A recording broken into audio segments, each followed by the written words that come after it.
Perhatikan surat Al-Qiyamah ayat 16 sampai 19. Nanti garis bawahi ya mana yang ditanyakan. La tuharrik bihi lisanaka lita'jala bi.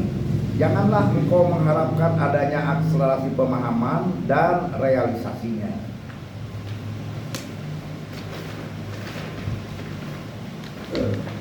Inna alaina jam'ahu wa qur'ana.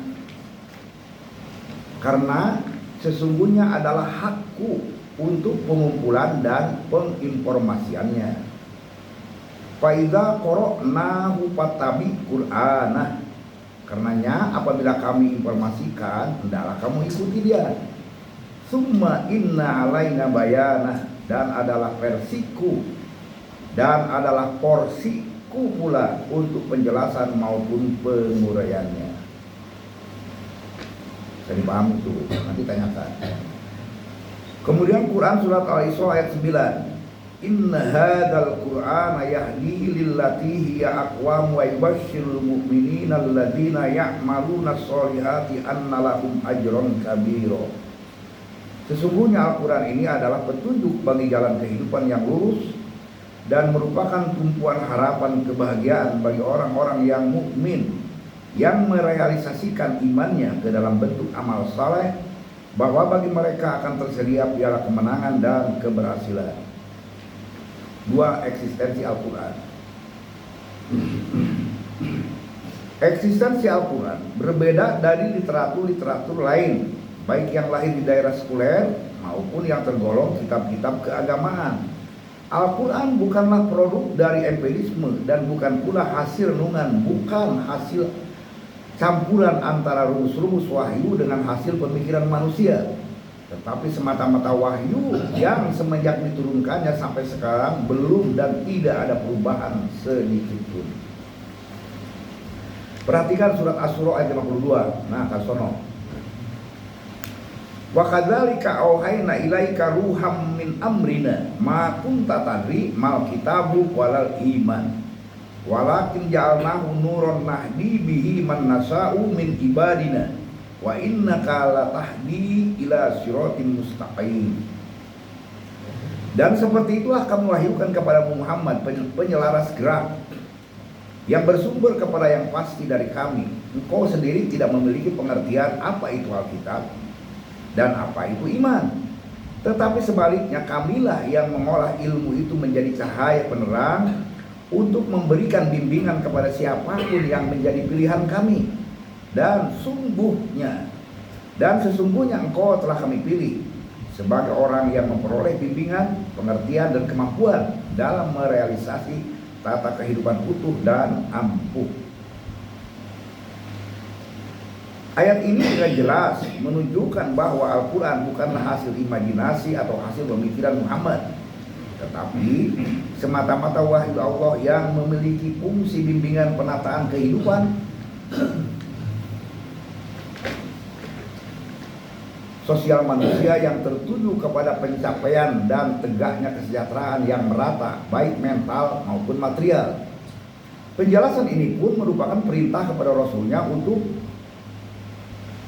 mengeluarkan pernyataan sebagaimana dijelaskan dalam Quran surat Al-Kahfi ayat 10. Qul innama ana basarum mislukum yuha ilayya annama ilahukum ilahu wahid faman kana yarju liqa'a rabbih falya'mal amalan sholihan wala yusyrik bi ibadati rabbih ahada.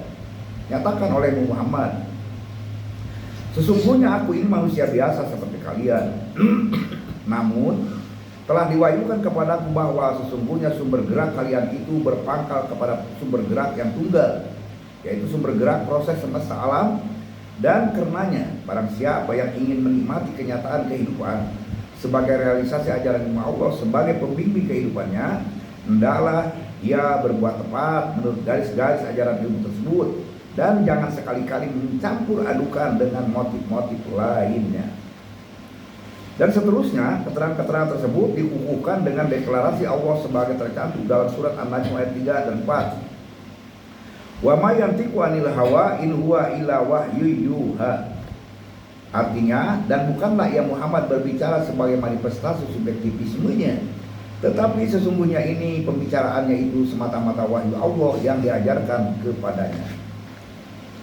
Bagi para cendekiawan barat dan sekutu-sekutunya dari kawasan timur yang bermental barat atau ke barat-baratan, dan kesadarannya telah diperlengkapi dengan skeptisme, baik yang berpandangan sekuler maupun yang dilandasi keagamaan, pada umumnya beranggapan bahwa rumus-rumus wahyu itu hanyalah dogma yang dikategorikan oleh mereka kepada norma-norma mitologis yang tidak memiliki nilai ilmiah.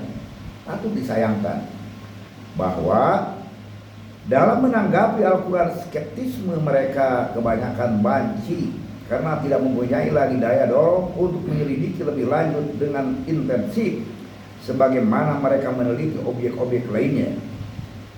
Andai kata dengan ketajaman skeptismenya mereka digunakan untuk menelusuri lurung-lurung kitabullah dengan gairah yang sama dengan semangat mereka dalam mempelajari alam semesta ini, kami yakin bahwa mereka akan lebih cepat mencapai hasanah yang terkandung di dalamnya daripada orang-orang yang dinamakan ulama Islam.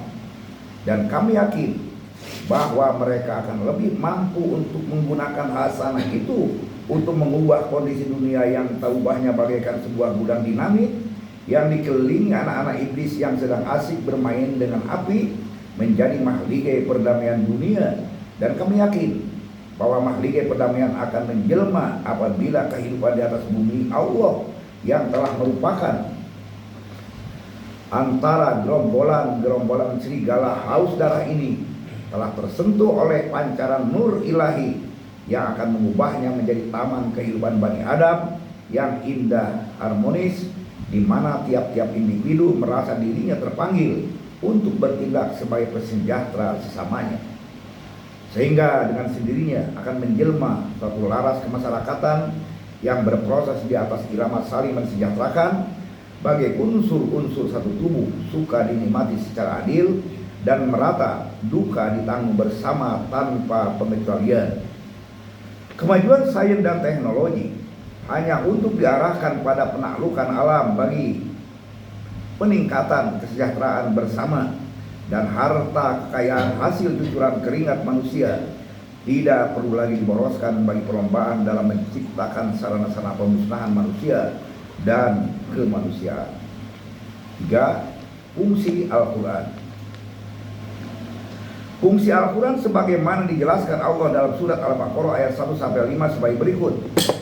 Alif Lam Mim, yakni huruf-huruf Al-Quran yang bakal menyusun diri menjadi kalimat, adalah rumus-rumus yang mengandung makna dan pengertian.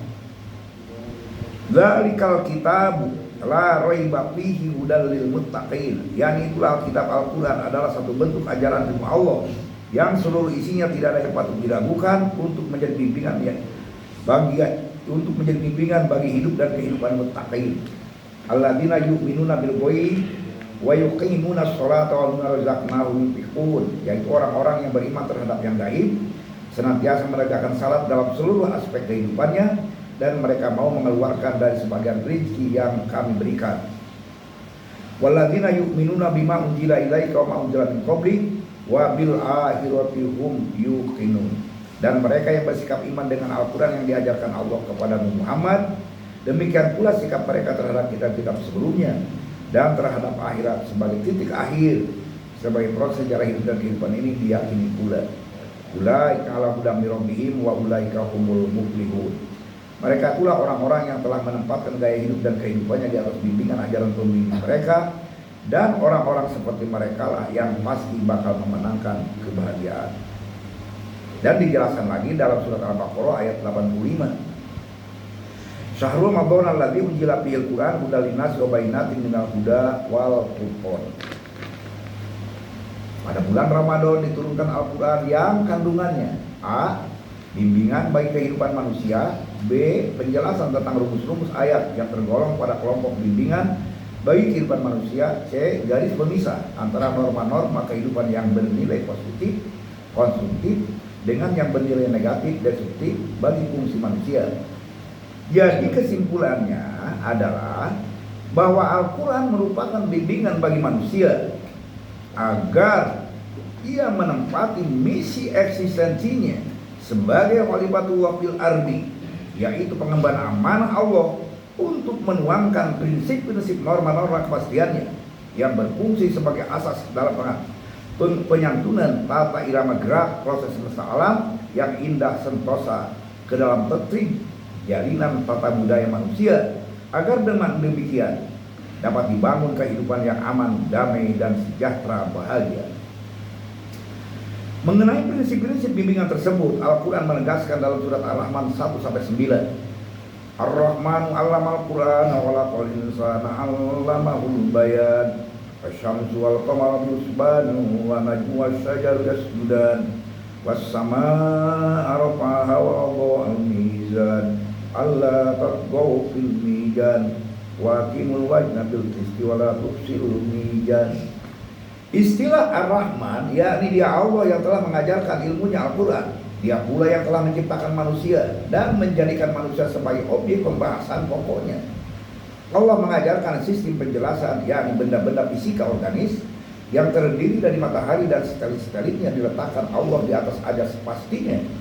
Demikian pula dengan seluruh benda-benda kosmologi dan seluruh makhluk biologis telah menyatakan ketundukan terhadap kepastian itu. Bahkan seluruh semesta kehidupan ini oleh Allah telah diwujudkan dalam sistem kesetimbangan. Karena itu kalian pun jangan melakukan pemerkosaan terhadap sistem kesetimbangan tersebut. Bahkan demi kedamaian kehidupan sosial kalian, sebagaimana damainya alam ini, tegakkanlah kesetimbangan tersebut setepatnya dengan tidak sedikit pun kalian timpangkan. Ditambah pula penegasan dengan surat Ad-Dariyat ayat 20-21, wabil ardi ayatul mukminin wa fi anfusikum afala tubsirun. Dan dalam proses bumi terdapat data-data objektif tentang kebenaran ajaran Allah sebagai bimbingan kehidupan manusia, dan demikian pula pada sekitar proses tubuh kalian. Apakah kalian tidak mampu memahaminya?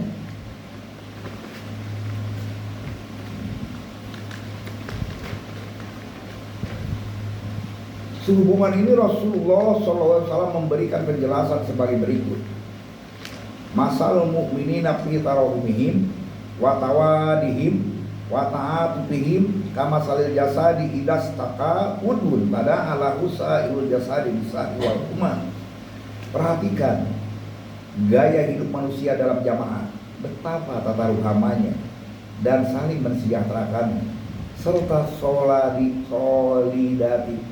solidaritasnya yang berakar pada rasa kasih sayang yang dalam.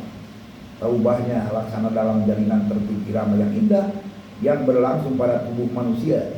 Bila sebagian menderita, setara dengan otomatis seluruh tubuh menderita dengan rasa panas dingin atau demam. Jika kita teliti inti kandungan ayat Al-Quran dan sunnah Rasul tersebut di atas, maka kita akan memperoleh kesimpulan sebagai berikut. Bahwa fungsi Al-Quran adalah pembimbing manusia sebagai makhluk psikososial. Diulang ya, bahwa fungsi Al-Quran adalah pembimbing manusia sebagai makhluk psikososial, atau untuk lebih jelas fungsi Al-Quran adalah pemimpin alam kesadaran manusia yang tepat dan tegas. 2. Bahwa tahap awal dari kerja Al-Quran ialah memperkenalkan dirinya kepada rasio manusia dengan satu introduksi yang dinamakan ahsana tafsiro, introduksi yang indah sempurna, yaitu suatu cara mengantarkan akal manusia ke arah pengenalan yang tepat dan objektif terhadap mana dari rumus-rumus Al-Quran yang mengandung norma-norma sosial budaya, dan karena itu tersusun berdasarkan konsiderasi sebagai berikut. A. Rumus-rumus ayat Al-Quran yang tersusun dalam bentuk puisi yang padat kandungan maknanya itu membuka kemungkinan-kemungkinan bagi terbentuknya atau terjadinya pemahaman-pemahaman yang keliru atau dikelirukan karena banyak titik-titik analogis yang dapat ditarik garis-garis logis atau asosiatif bagi terbentuknya berbagai pemahaman yang simpang siur bila dituangkan ke dalam bentuk prosa. B.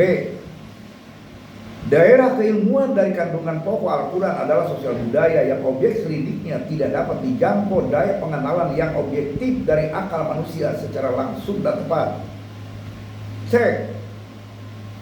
Perlengkapan akliah manusia yang tumbuh dan berkembang terus sebagai akibat dari interaksi sama absor dan akidah beserta faktor-faktor penginderaan yang dalam bentuk imajinasi dari jalur-jalur adaptasi yang terus bertambah sejalan dengan pengalaman dan kesan-kesan yang membekas sepanjang sejarah hidup masing-masing.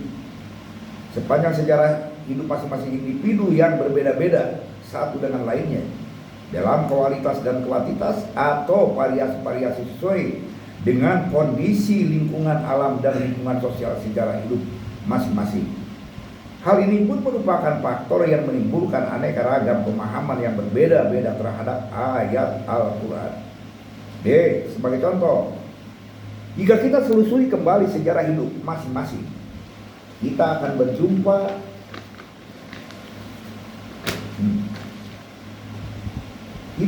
kembali dengan peristiwa-peristiwa yang menimbulkan rasa prihatin karena nampak kepada kita dalam ungkapan film sejarah hidup sendiri yang menggambarkan tindakan yang keliru sebagai akibat memahami Al-Quran tidak secara bulat dan utuh.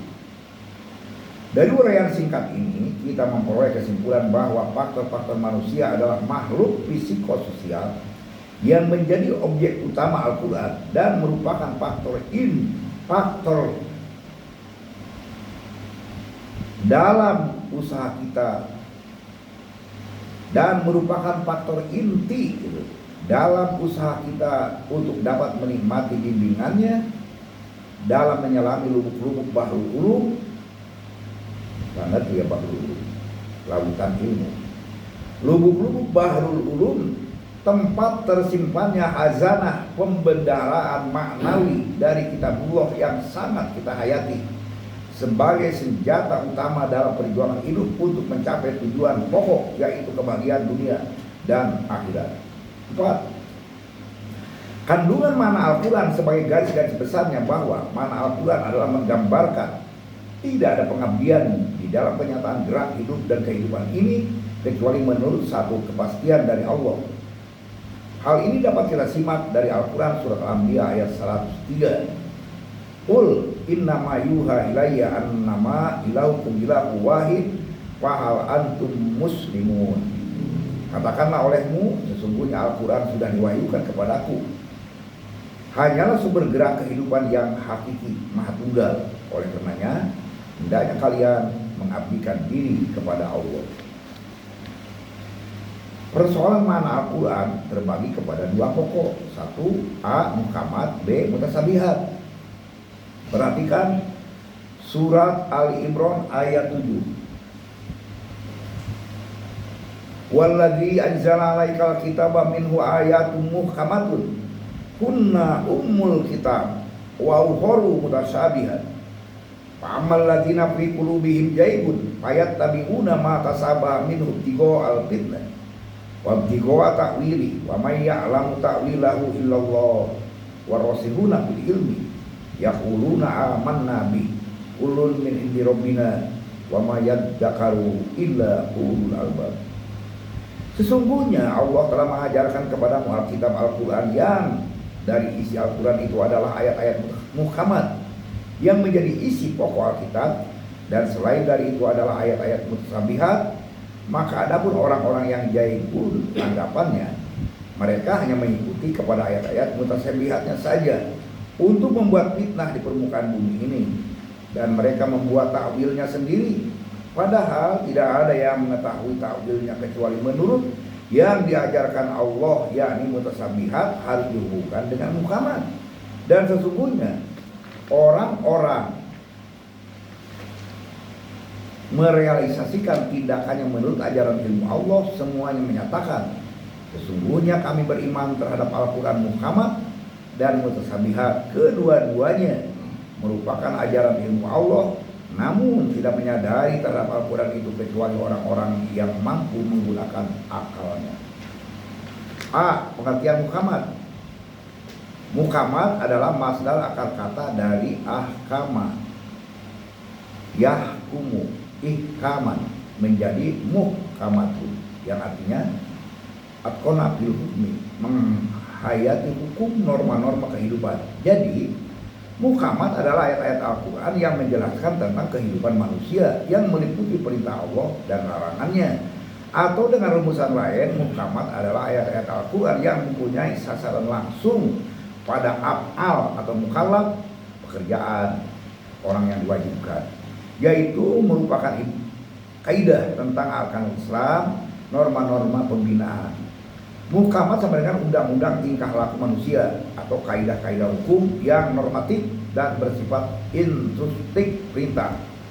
B. Pengertian mutasabihat. Kata mutasabihat menurut bahasa adalah isim fa'il dari akar kata tasabaha, yatasabaha, mutasabihatun, dari wajan fa'ala yang artinya saling menyerupai. Menurut istilah dapat dirumuskan sebagai berikut. Mutasabihat adalah ayat-ayat Al-Quran yang menjelaskan tentang contoh-contoh, baik contoh tentang kejadian dan kenyataan alam semesta ataupun kejadian peristiwa sejarah dan sebagainya.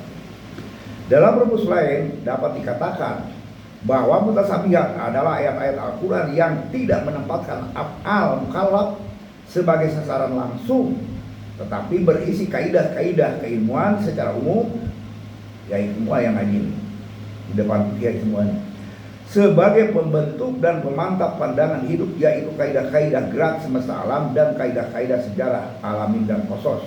Perhatikan surat Al-Jumat 23. Allahu nazzala asal hadisna kitabam murasabiya matsaniyah ta'sairu minhu juludul ladina yahsauna rabbahum tsumma talinu juluduhum wa qulubuhum ila dzikrillah dzalika hudallahi yahdi bihi may yasha wa may yudlillahu fama lahu min hadi. Allah telah mengajarkan sebaik-baiknya pedoman hidup, yaitu Al-Quran, yang ayat-ayatnya saling menyerupai dan memiliki perulangan dan akan membuat merindingnya bulu roma orang-orang yang berharap cemas untuk meraih ridho Allah. Kemudian kalbu mereka akan menjadi terbuka untuk sadar diri terhadap ajaran ilmu Allah. Itulah petunjuk dan bimbingan Allah bagi siapapun yang menghendakinya, dan barang siapa yang menyimpang dari itu, tiada lagi yang akan mampu untuk memberikan bimbingan dan petunjuk. Berdasarkan penjelasan di atas dapat ditarik kesimpulan bahwa ayat-ayat mutasabihat ialah ayat-ayat Al-Quran yang menunjukkan kepada contoh-contoh atau ungkapan yang menjadi pembuktian terhadap kebenaran ajaran ilmu Allah. Ayat-ayat mutasabihat secara garis besarnya terbagi kepada dua bagian. A. Ayat-ayat yang menjelaskan kejadian alam beserta prosesnya, yang menurut istilah Al-Quran disebut al-alami. B. Ayat-ayat yang menjelaskan tentang peristiwa kehidupan umat manusia terdahulu, baik rasul-rasul atau beserta para pendukungnya, atau peristiwa kehidupan orang-orang kafir terhadap ajaran yang dibawa para rasul, yang menurut istilah Al-Quran adalah qasas atau amba'ul ladina khalau. Dimaksud dengan istilah alamin di sini ialah ayat-ayat Al-Quran yang menerangkan tentang kejadian dan kenyataan semesta alam, baik alam besar sistem tata surya ataupun alam kecil, alam biologi, yang kesemuanya diungkapkan Allah dan dijelaskan bahwa kejadian dan geraknya adalah menurut satu rancangan pasti Allah, sehingga kenyataan geraknya teratur harmonis. Perhatikan surat At-Talaq ayat 12. Allahul ladzi khalaqas sab'a samawati wa minal ardi mislahun yatanazzalul amru bainahuma lita'lamu annallaha ala kulli syai'in qadir wa annallaha qad ahata bi kulli syai'in ilma. Allah yang telah menciptakan 7 tata surya, berikut bumi yang seperti itu pula di antara mereka terjalin satu penataan sempurna, agar kalian manusia mau mengerti dan mempelajari bahwasanya Allah mengilmui segala sesuatu. Sedangkan dimaksud qasas di sini adalah ayat-ayat Al-Quran yang menjelaskan kejadian-kejadian penting tentang peristiwa kehidupan manusia yang telah silam, baik para nabi beserta para pendukungnya maupun para penentangnya beserta gerombolannya. Surah Toha ayat 99 menjelaskan, kadzalika naqussu 'alaika min amba'i ma qad sabaq wa qad atayna min ladunka dzikra. Demikian kami kisahkan kepada Muhammad tentang peristiwa-peristiwa yang lewat. Demikian itu pada hakikatnya adalah sebagai pemantap kesadaran. Surat Hud ayat 120, wa qul naqussu 'alaika min amba'i rasul ma nusabbit bi fuadaka wa ja'aka fi hadil haq wa mau'izatul wa dzikra lil mu'minin. Peristiwa-peristiwa menyangkut kehidupan para rasul aku kisahkan kepada Muhammad agar lebih mantapnya tanggapanmu terhadap ajaran ilmu Allah. Di dalamnya berisi kebenaran pasti, bimbingan dan peragaan, kesadaran bagi orang-orang mukmin. Dengan beberapa ayat Al-Quran di atas dapat memberikan kejelasan kepada kita bahwa pengertian Qasas ialah peristiwa tentang pembuktian kehidupan umat terdahulu, baik mukmin maupun golongan kafir dengan segala akibatnya. Sedangkan keadaan sosial budaya dalam Al-Quran terbagi kepada dua bagian atau dua jalur. Satu, jalur sejarah para rasul beserta para pendukungnya, kenyataan kehidupan aman, damai dan sejahtera, yaitu kehidupan adil makmur, bernapaskan kasih sayang yang diistilahkan Al-Quran ruhama'u bainahum, salamun ala mursalin, atau hasanah di dunia dan hasanah fil akhirah.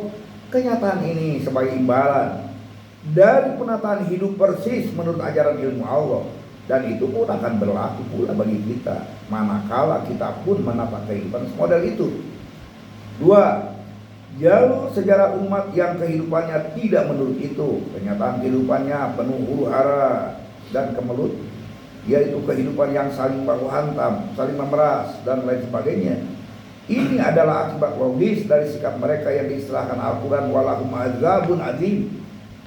Sekeji-keji kenyataan hidup adalah yang bertentangan dengan apa yang diperintahkan Allah, dan itu pun dapat kita alami manakala meniru kehidupan semodel itu.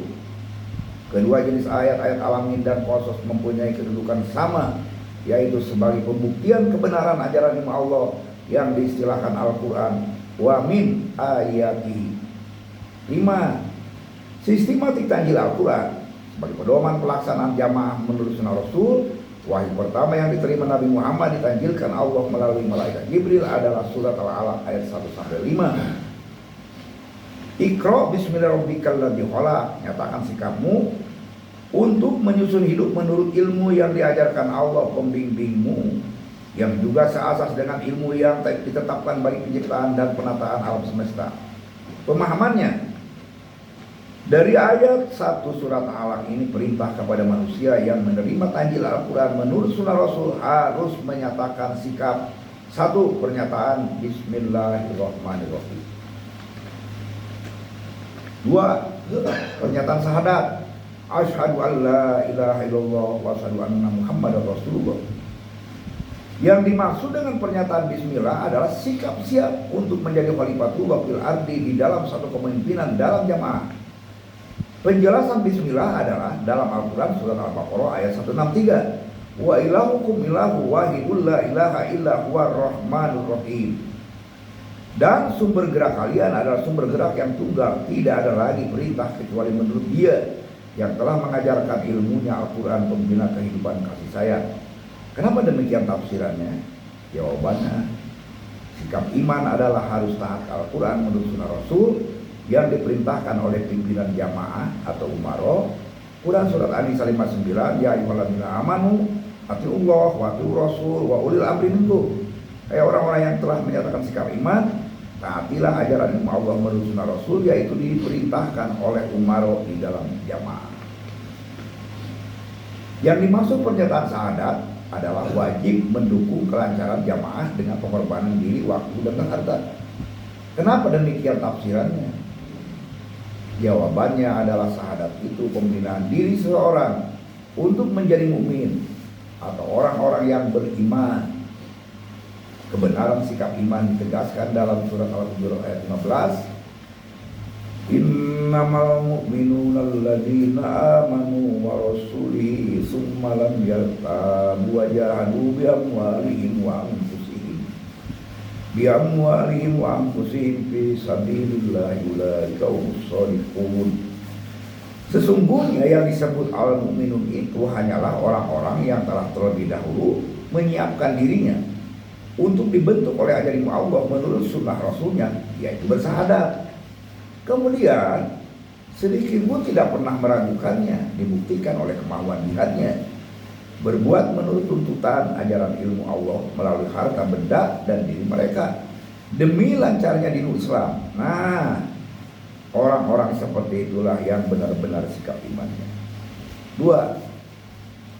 Orang yang sudah menyatakan syahadat wajib menata diri pribadi, yaitu melaksanakan 2 perintah Allah dan meninggalkan 8 larangan Allah, yaitu 1. Berbuat ihsan kepada kedua orang tua, baik orang tua kandung ataupun orang tua budaya, yaitu guru dalam jamaah. Lihat Qurannya surat Al-Isra 323. Wa qadara rabbuka alla ta'budu illa iyyahu wa bil walidaini ihsana imma yablughanna indakal kibaru ahaduhuma aw kilahuma fala taqul lahumā uffin wa la tanharhumā wa qul lahumā qawlan karīmā. Dan Allah pembimbingmu telah memerintahkan agar kamu jangan beribadah selain menurut ajaran ilmu Allah, yaitu berbuat ihsan kepada ibu bapak kandung atau dalam jamaah. Jika salah seorang di antara keduanya atau keduanya sampai berusia lanjut dalam pemeliharaanmu, maka sekali-kali jangan kau menolak perintahnya dengan mengatakan kepadanya perkataan ah, dan janganlah engkau membentak keduanya, tapi ucapkanlah kepada keduanya perkataan yang baik. 2. Menghormati setiap manusia. Al-Furqan 63. Wa ibadur rahmanil ladzina yamshuna 'alal ardi hawnan wa idza khatabahumul jahiluna qalu salama. Dengan adapun hamba-hamba Allah yang sudah diajarkan kepadanya Al-Quran atau tajuk Quran Iqra adalah orang-orang yang berjalan di bumi dengan rendah hati. Dan apabila orang-orang jahiliyah menasehati atau menghina mereka, menjawab, aku hanya mau hidup menurut ajaran ilmu Allah, pembina kehidupan selamat, damai, dan sejahtera. Orang yang sudah menyatakan syahadat wajib harus meninggalkan kabairul ismi, yaitu dosa besar, seperti dilarang musyrik, mencampur adukan Al-Quran dengan falsafah, bohong, ujub, riya, maling, zina, membunuh, judi, minum atau makanan terlarang, membuat kerusakan terhadap lingkungan, dan perbuatan-perbuatan lainnya yang akan meruntuhkan iman. Kenapa menjadi demikian tafsirannya dan pelaksanaannya? Jawabannya adalah karena isi kandungan Al-Quran adalah hukum, undang-undang, norma, aturan tingkah laku manusia agar hidupnya selamat, damai, dan sejahtera dunia sampai akhirat. Wassalamualaikum warahmatullahi wabarakatuh. Keselamatan, kedamaian, dan kesejahteraan bagi orang-orang yang mau mentaati bimbingan ajaran Allah. Bersambung ke pembahasan selanjutnya minggu malam Rabu depan. Demikian. Wassalamualaikum warahmatullahi wabarakatuh. Selain pandang, bila yang kurang jelas silahkan bisa bertanya kembali di penyegaran kembali.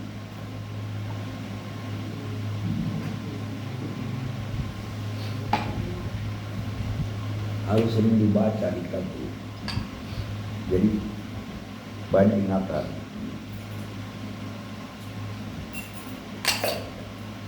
Nilai 10 bagi orang pertanyaan pertama. Penanya pertama bernilai 10. Ini Pak Rimbon Rancu diterima. Nah, Tentang Pak Hadiah sama bagian apa yang ditanyakannya? di sini kalau diterjemah dia kok dikatakan mencari fitnah ya. Siapa? Orang-orang yang jaibun yang pikirannya tidak menurut Quran, menafsirkan mutasyabihat itu digamblangkan. Contohnya Nabi Nuh bikin kapal, nah, itu jaibun tuh. Nabi Musa bisa menempelkan tongkat jadi ular. Nabi Isa bisa bikin orang mati bisa hidup lagi, bisa bikin burung dari tanah. Dia ayat mutasyabihat diartikan gamblang, jadi fitnah. Tidak seperti itu ditunjuk seperti itulah fitnah. Kenapa dia jaibun? Otaknya tidak di Quran. Otaknya nggak menafsirkan kesadaran Quran.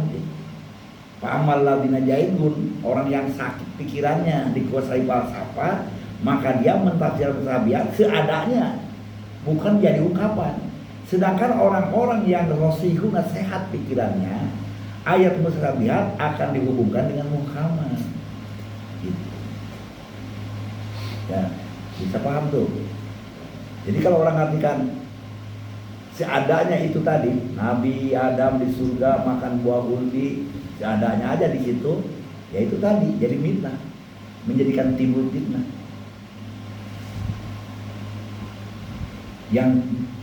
Yang dia tidak seperti itu ditafsirkan seperti itu udah fitnah tadi. Nabi Musa bisa membelah laut dengan tongkatnya. Tapi kalau orang yang sehat pikirannya menurut Quran, dia akan tafsirkan itu dengan muhkamat, menjadi sosial budaya. Apa tongkat itu, apa perahu itu, burung yang diciptakan oleh Nabi Musa itu, Isa itu apa? Nabi Isa bisa bikin burung, bukan bikin tanah dari burung. Itulah fitnah tadi yang benarnya bikin sistem ekonomi dari orang-orang yang hidup dalam jamaah tadi. Kemudian dibikinlah 360 derajat sistem seperti burung terbang mampu menjelajahi.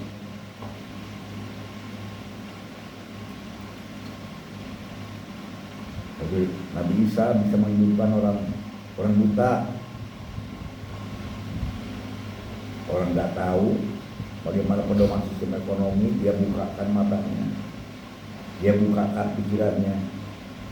Jadi bukan jadi dukun tabib yang menyembuhkan orang-orang buta. Itu maksud Al-Imran ayat 7. Ada lagi 10 bagi kami semua. Karena penanya pertama banyak bertanya berpilihan.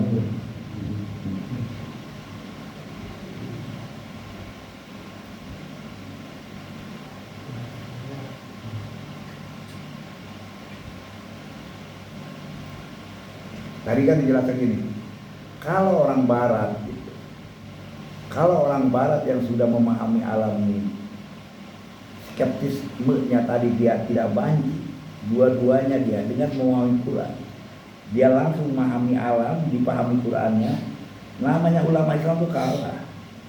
Dia akan mampu membangun kehidupan yang betul-betul maju, canggih, dan dia bisa mewujudkan kehidupan penuh perdamaian seperti Nabi Muhammad. Orang barat, bukan ulama Islam. Karena ulama Islam mengutak-atik kitab, tidak memahami alam. Alamnya tidak dipahami, alam organis ruang angkasa dipahami, alam biologis tidak dipahami. Dipahaminya hayalan-hayalan, jadi tidak ilmiah, tidak ilmu. Fatwa-fatwanya itu tidak membentuk fakta fatwanya. Sedangkan orang barat meneliti alam tidak dibarengi Quran. Seharusnya dia memahami alam dibarengi dengan pemahaman Qurannya. Oh, begitu hebat.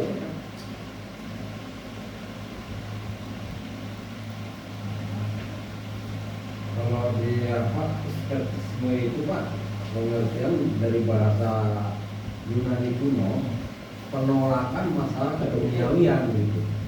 Udah, skeptisme itu sikap ragu, ya. Sikap ragu-ragu gitu diselidiki. Dia meneliti dalam keraguan, gitu, bukan penolakan. Dia meneliti sesuatu dalam keraguan, gitu. Seperti Quran itu dianggap sama dia dogma. Dogma itu artinya informasi-informasi yang dogma, gitu. Keterangan-keterangan yang tidak ilmiah. Gitu. Makanya dia ragu, skeptis. Jadi ada rasa ragu, gitu. Ngapain dipelajari? Seperti orang sekarang kan menular kepada kita. Untuk apa sih Quran dipelajari? Susah. Maksudnya nggak jadi petunjuk hidup kok, nggak jadi pedoman gitu. Kalau aku bikin ini kok nggak ada di Qurannya. Maksudnya dianggapnya pada dogmatis saja gitu. masalah hayalan dongeng, cerita-cerita masa lalu. Gimana itu cerita?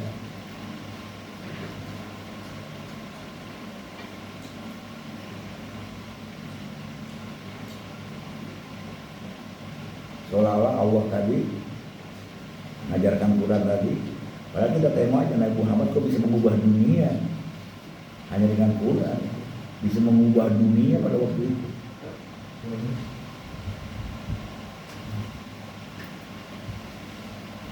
Apa tidak dunia? Empat kali satu dunia. Kedua kan Quran itu apa? Nggak ada lagi pendidikan yang lebih tinggi daripada Quran. Maksudnya saya bukan sombong ini.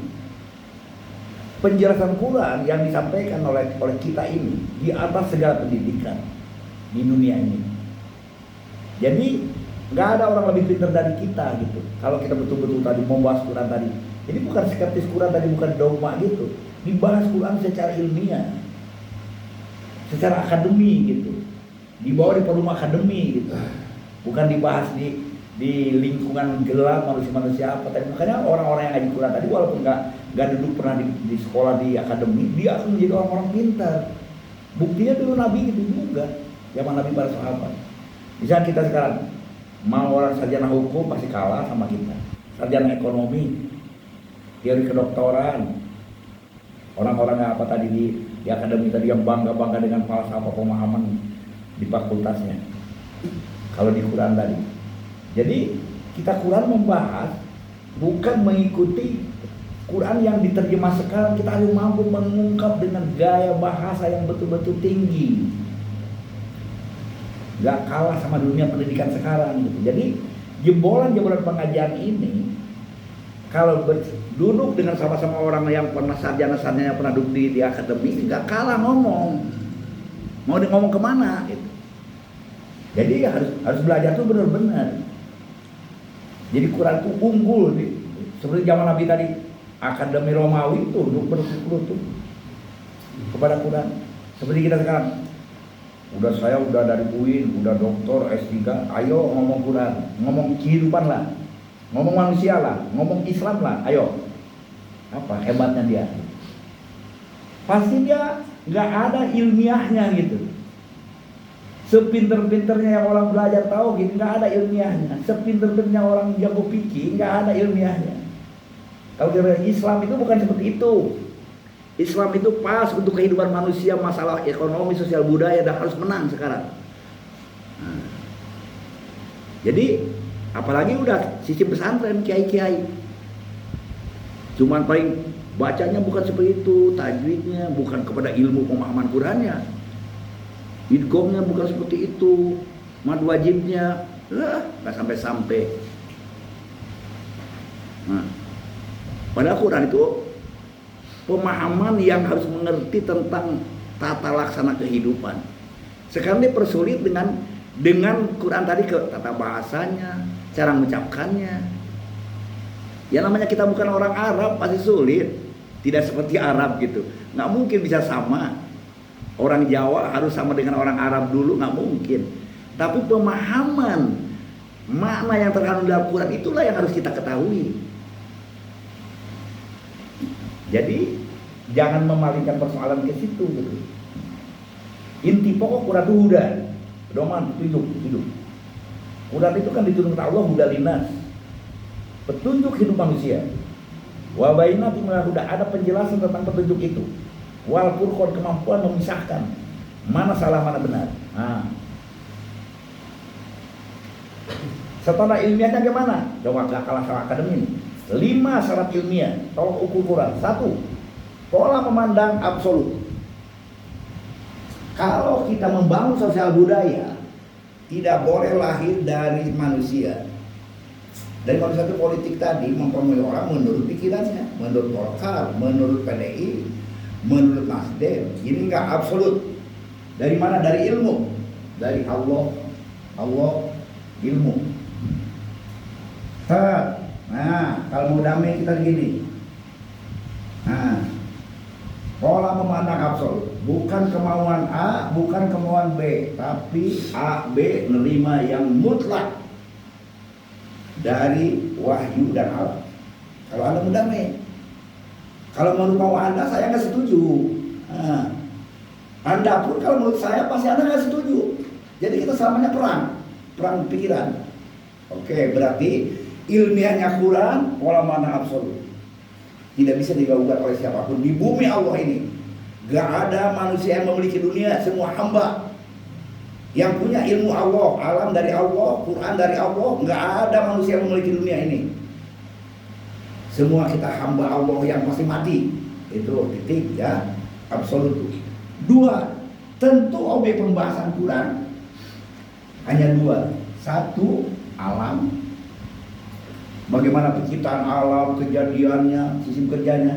Kedua, sosial budaya, tingkah laku manusia. Sejak Nabi Adam dua-duanya eksak. Alam zaman Nabi Adam nggak berubah. Hidup sosial budaya dari sejak manusia pertama. Setiap manusia hidup di bumi pasti mau Islam, mau selamat, mau damai, mau sejahtera. Berarti masalah sosial budaya. Tiga, Quran menggunakan istilah dan pengertian. Ada istilah kalimat Quran, pengertiannya dari Quran. Jangan menurut Anda, jangan menurut siapa-siapa. Misalnya iman, tema di Quran. Islam, tema di Quran. Ilmu, tema di Quran. Sholat, tema di Quran. Jangan menurut kata si anu, ulama anu yang paling hebat. Bukan. Apa kata Allah, itulah dia. Menggunakan istilah. Ya kan? 4, tersusun secara sistematik. Anda bahas Quran dari mulai mana saja pasti dia saling jelas menjelaskan. Sistematik, ada Fatihah, kemudian kita ada surat panjang 73 penjelasan satu persatu, ada surat pendek 40 surat. Sistematik surat pertama, kedua, ketiga saling berkait. Al-Baqarah, Al-Imran, An-Nisa, Al-Maidah. Sistematik ayat pertama, kedua, ketiga, sistematik dalam satu surat. Sistematik umum, antara kalimat yang sama pasti saling menjelaskan. Yang kelima, menggunakan metode pola kesepasangan. Begitu alam dijelaskan, ada sosial budaya. Begitu sosial budaya dijelaskan, ada alam. Contoh, bagaimana ruhama kehidupan mukmin dan mukmin? Kalau jasadil wahid, seperti tubuh kamu.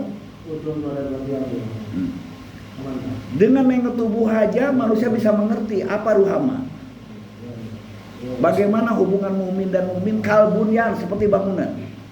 Antara bahan dengan bahan saling melindungi, saling menguatkan. Jadi memperjelas tadi bagaimana hubungan mukmin dan mukmin, ya tengok aja alam. Tengok aja fakta yang nyata. Jadi Quran selalu menggunakan pola kesepasangan antara yang konkret dan yang kata-kata yang abstrak. Seperti kasih sayang. Bagaimana tengok? Tengok aja tubuh manusia. Jadi dengan 5 syarat ini, itulah dia Quran. Itulah dia Quran. Satu, itu bahasa akademi itu. Kalau nggak menggunakan otak susah tuh. Satu, pola memandang absolut, mutlak, tidak bisa mengubah. Ilmu Allah, tanjil. 2, tentu objek pembahasan, eksak, alam dan sosial budaya. Jadi Quran itu membahas alam dan sosial budaya. Wudu itu sosial budaya. Mulutnya, tangannya, kepalanya, otaknya, kakinya, sosial budaya. Sholat sosial budaya, saum sosial budaya, haji sosial budaya. Inti pokok persoalan adalah sosial budaya. Mengarahkan manusia ke arah terbentuknya sosial budaya yang Islam. 3, menggunakan istilah dan pengertian. Jadi Quran itu ada istilah-istilah dan pengertiannya di Quran. Contohnya, hudalil mutakin. Siapa mutakin? Alladzina yu'minu bil yuqimuna sholat wa mimma yunfiqun.